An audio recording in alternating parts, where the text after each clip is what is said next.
எல்லாருக்கும் வணக்கம். நான் Hema Subramanian. Welcome to home cooking Tamil. பொதுவாக லட்டு நம்ம வீட்லேயே எப்போ வேணும்னாலும் ஈஸியாக செஞ்சு சாப்பிட்ற ஒரு ஸ்வீட்.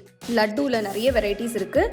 ஆனால் சீக்கிரமாக பண்ணக்கூடிய ரவா லட்டு என்னோட பர்சனல் ஃபேவரட். இன்றைக்கி அந்த லட்டுவில் தேங்காய் எல்லாம் சேர்த்து நல்ல டிஃப்ரெண்ட்டாக டேஸ்டியாக எப்படி பண்ணலான்னு பார்க்கலாம் வாங்க. தேங்காய் ரவா லட்டு செய்ய முதல்ல இதுக்கு தேவையான முந்திரி திராட்சையை வறுத்து எடுத்துக்கலாம்.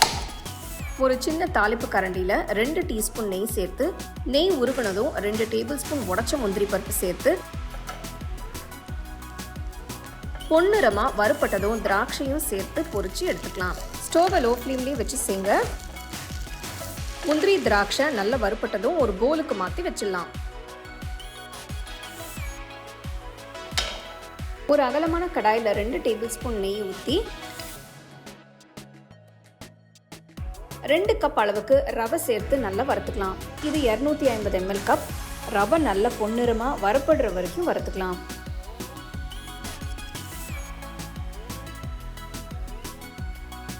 ரவை நல்லா பொன்னிறமாக வறுப்பட்டுடுச்சு. வேறு போலுக்கு மாற்றி வச்சுக்கலாம்.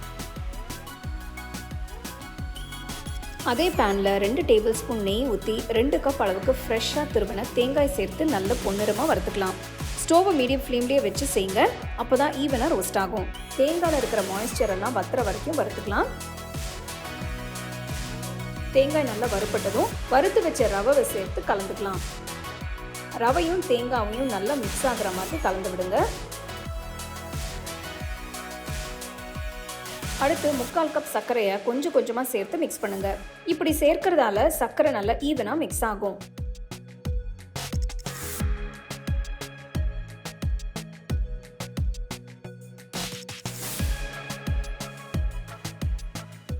ரெண்டு நிமிஷம் கழிச்சு 1 கப் காய்ச்சி ஆற வச்ச பாலை கொஞ்சம் கொஞ்சமாக ஊற்றி கலக்குங்க.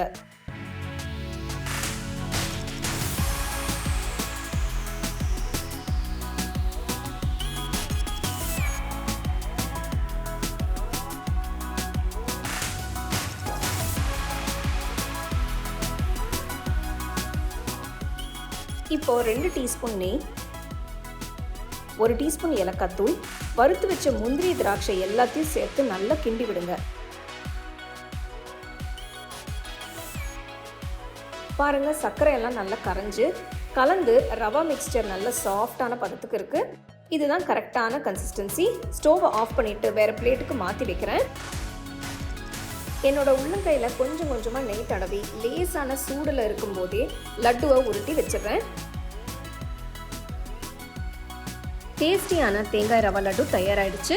நான் ஏற்கனவே பண்ண வேறு லட்டு ரெசிபீஸோட லிங்க்ஸ் எல்லாமே டிஸ்கிரிப்ஷன் பாக்ஸில் தரேன். அதையும் நீங்கள் பார்த்து ட்ரை பண்ணுங்கள். இந்த லட்டுவை நீங்கள் ரெகுலராக யூஸ்க்கு மட்டும் இல்லாமல் ஏதாவது ஃபங்க்ஷன்ஸ் வரும்போது கூட நீங்கள் செய்யலாம். இதில் பால் ஊற்றி செய்கிறதுனால 2-3 நாள்லேயே யூஸ் பண்ணிவிடுங்க. ஈஸியான நல்ல டேஸ்டியான இந்த லட்டு ரெசிபி கண்டிப்பாக நீங்கள் ட்ரை பண்ணி பார்த்துட்டு உங்கள் ஃபேமிலி ஃப்ரெண்ட்ஸோட ஷேர் பண்ணுங்கள். உங்களுக்கு இந்த ரெசிபி பிடிச்சிருந்தா லைக் பண்ணி ஷேர் பண்ணி ஹோம் குக்கிங் தமிழ் சேனலுக்கு சப்ஸ்கிரைப் பண்ணுங்கள். மறக்காமல் பெல் ஐக்கானை கிளிக் பண்ணுங்கள். You can now buy the second edition of our home cooking book at shop.homecookingshow.in.